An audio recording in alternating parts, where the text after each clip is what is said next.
Je me demandais si un jour tu allais revenir. Ouais.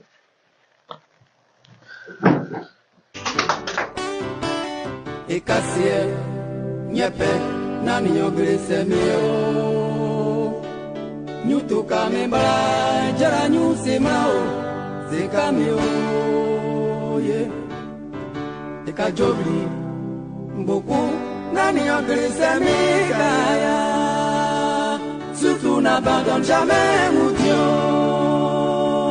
Oh, n'abandonne jamais mon Dieu. Mon média comme écho. Oh mon Dieu. Mon média oh zouzou. Aswako. Et à ito so anuri bemio. Magrigo janyo. N'abandonne jamais mon Dieu. Oh, n'abandonne jamais mon Dieu.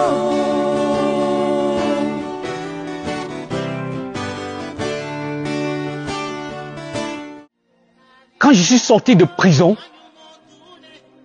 après l'exil et tout ce que nous avons subi à la DST, jusqu'aujourd'hui, je n'ai jamais reçu de visite de cette trempe, de cette même famille, jusqu'à aujourd'hui. C'est des choses que je n'ai jamais voulu dire. Mais cette visite me donne l'occasion de rappeler et de dire cela aux Ivoiriens. Mais là, je comprends que ce n'est plus une erreur. C'est une option et non plus une erreur. Et j'ai vite assimilé la leçon. J'ai compris que j'étais orphelin. Oui, j'ai assimilé cette leçon. Et que j'étais orphelin dans le sens propre comme dans le sens figuré. Dans le sens propre parce que toute la Côte d'Ivoire le sait, que pendant que nous mourions à petit feu dans les fers de la DST, Charles Blé Goudé et moi, j'ai perdu ma mère. Donc j'étais orphelin dans le sens propre. Et depuis que je sors de prison, je constate que je suis devenu orphelin au sens figuré. Je voudrais dire donc à Charles Blé Goudé que les gens nous ont lié le même sort. Oui. Mais qu'est-ce qu'on fait? Quand on a compris cela, que faire? Que faire? Lénine. Que faire? Est-ce qu'on s'assoit et on pleure? Est-ce que on passe son temps à s'apitoyer sur son sort d'orphelin? Ou alors, on affronte cette nouvelle dynamique qui nous est imposée? Parce que c'est une nouvelle dynamique qui nous est imposée. Et je voudrais que les Ivoiriens le sachent. À partir des informations que je viens de vous donner, c'est une dynamique qu'on nous a imposée. Nous l'affrontons en saisissant toutes les perspectives éventuelles qui puissent se présenter à nous. Voici la nouvelle problématique qui s'offre à nous. Je ne vais pas donner de réponse à ça maintenant. Mais nous ne sommes pas des orphelins pleurnichards. Et oui, malheureusement, nous n'aurons pas l'occasion d'écouter sa réponse. Comme vous le savez, les amis, Jean-Yves Dibaupieux nous a quittés. Que son âme repose en paix. Vraiment, Yako à sa famille biologique, Yako à sa famille politique. Yako. Que son âme repose en paix. Et désolé encore, j'ai oublié de vous saluer. Bonjour, bon après-midi, bonsoir les amis. Je vous laisse regarder, voilà la vidéo de Charles Blé Goudé avec les G's, ok, Alain G's, ok. C'était son concert qu'il avait fait. Mais là, c'est un récital comme pas possible. Vraiment, quand vous écoutez ça, ça vous touche. Ça vous touche. Et en ce moment-là, vous allez pouvoir regarder cette vidéo ainsi que la visite de Charles Blé Goudé. Voilà, chez Jean-Yves Divopieux. Cela va constituer plus ou moins l'une des dernières vidéos de notre frère Jean-Yves Divopieux avant son départ. Donc vraiment, je vous laisse regarder et puis on se parle tout à l'heure. Bye bye.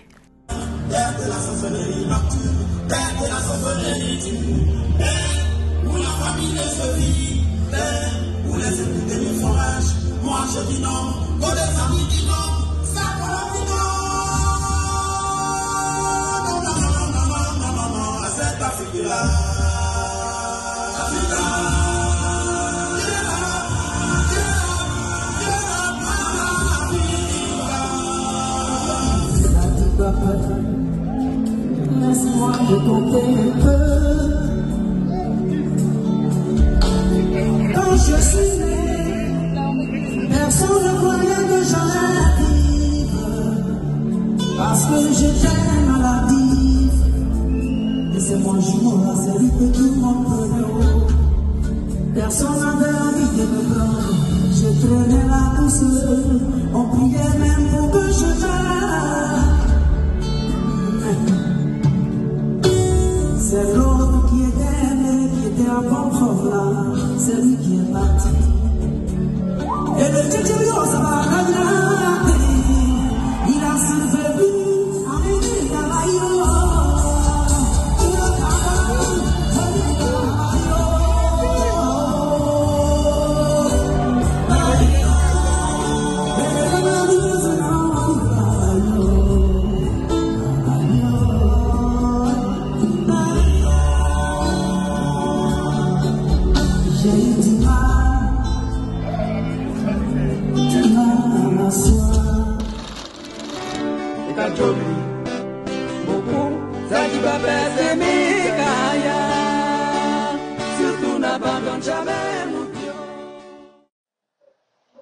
Physiquement, nous venons de le laver. Nous lui avons ôté les vêtements qui ont été salis par tout ce qu'il a subi. Pour lui mettre un autre vêtement, un vêtement nouveau. Un vêtement traditionnellement nouveau. Pour lui dire que nous le lavons des souillures et de tout ce qu'il a eu à subir.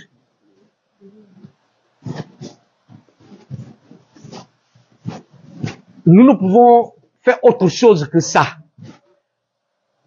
Si on avait la possibilité de faire autre chose, nous l'aurions fait. Mais c'était une nécessité pour nous et c'est ce que nous avons pu faire. Je suis très heureux, particulièrement, que Charles Blé Goudé soit aujourd'hui de retour. Moi également, depuis ce jour que j'ai quitté les locaux de la DST, je ne l'ai plus vu jusqu'à ce qu'il revienne en Côte d'Ivoire il y a 3 mois. Voilà comment lui et moi nous sommes quittés. Et dans une incertitude totale, est-ce que on se reverrait encore? Si oui, dans quelles conditions? Etc., etc. Des choses vraiment remplies d'émotions, des interrogations remplies d'émotions, parce que quand je les ai quittés, en effet, on m'avait déplacé avec un autre monsieur, on m'avait mis avec quelqu'un d'autre que je n'avais jamais connu auparavant. Il s'agissait d'Amadé Rémy. Pendant que j'étais avec Amadé Rémy, c'est comme ça qu'un jour, un de ceux qui nous gardaient est venu m'informer que tu avais été déporté à ce pays. Et je me demandais si un jour tu allais revenir. Ouais. Quand j'ai appris, alors que j'étais avec Amadé Rémy, que tu étais allé à la CPI, c'est la première fois que j'étais ébranlé dans ma vie.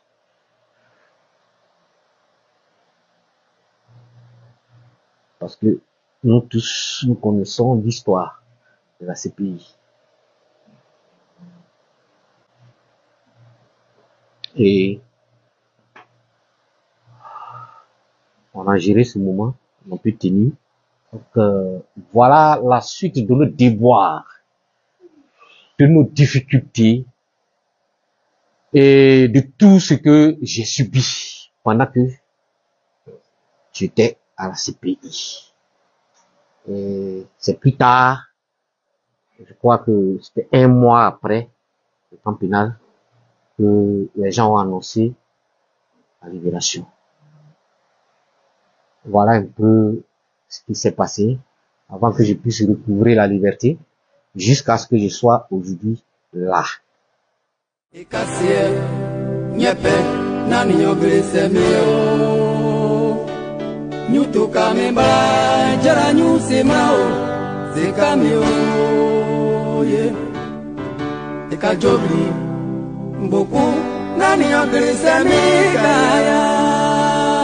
Surtout n'abandonne jamais mon Dieu. Faut être fier des Jean-Yves du Beaupieu. Je lui ai promis ce témoignage quand on était en prison. Et c'est parce qu'il s'en souvient. Il dit, Jean-Yves, quand on va sortir d'ici, il faut que je dise aux Ivoiriens que tu es une force morale.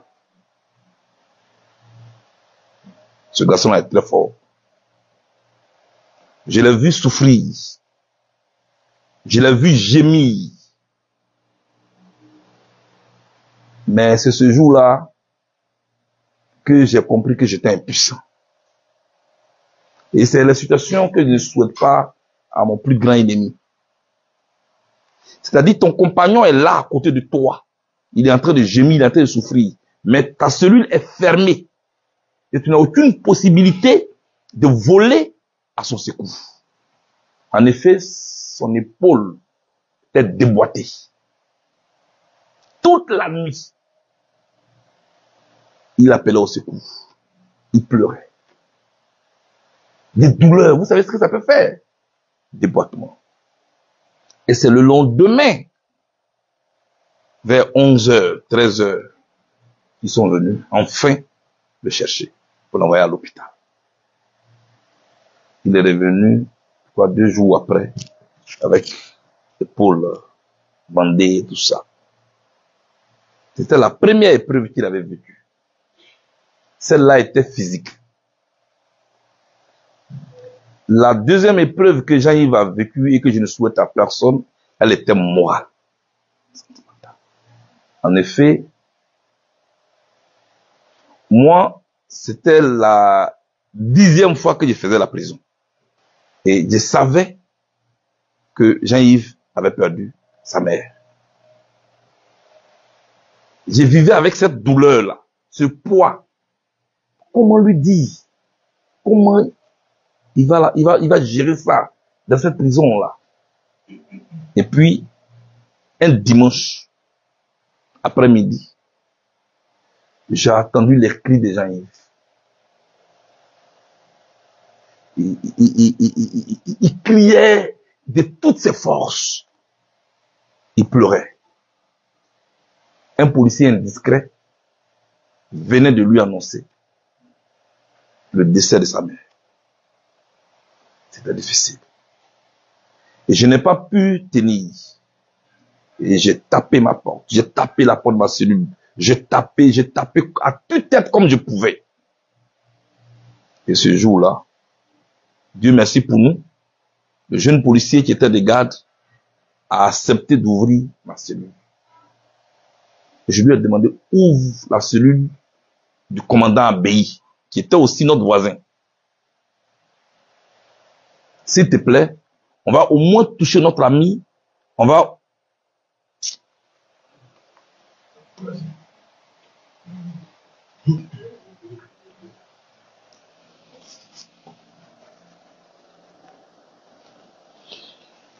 On va au moins lui apporter assistance. Et c'est comme ça que il a ouvert la cellule d'Abbaye. Et puis nous avons finalement pu entrer dans la cellule de Jean-Yves pour l'entourer, pour lui témoigner notre amour, notre soutien. Et c'est Abbaye qui avait fait la prière ce jour-là. Comme ils ont su que il avait su, une semaine après, Il a commencé à taper sa cellule pour me dire qu'on le brutalisait et qu'on voulait l'amener. Mais il ne sait pas où on l'amène. Et je n'ai plus vu Jean-Yves.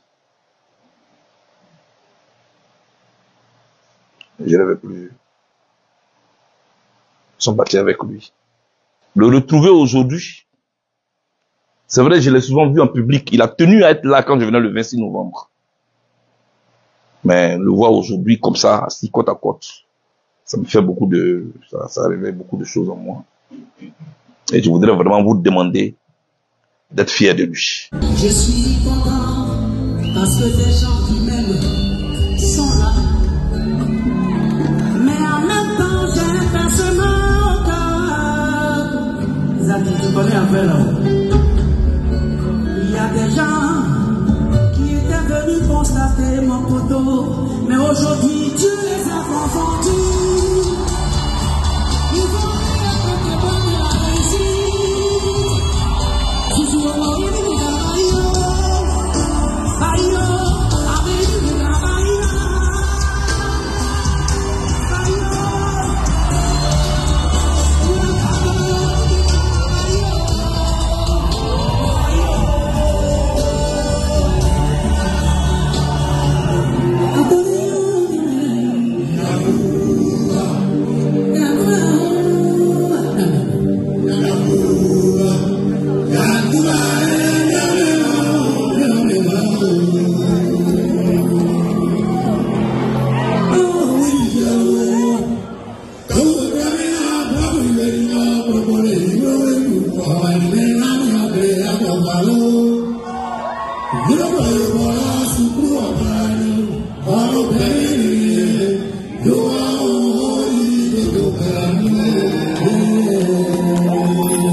J'ai pas besoin d'expliquer ce que tu as perdu, Dieu. Tu sais, je sais, et tout le monde ici c'est haut, mais tu permets parfois le malheur de grandir sur la mer. Regardons seulement, regarde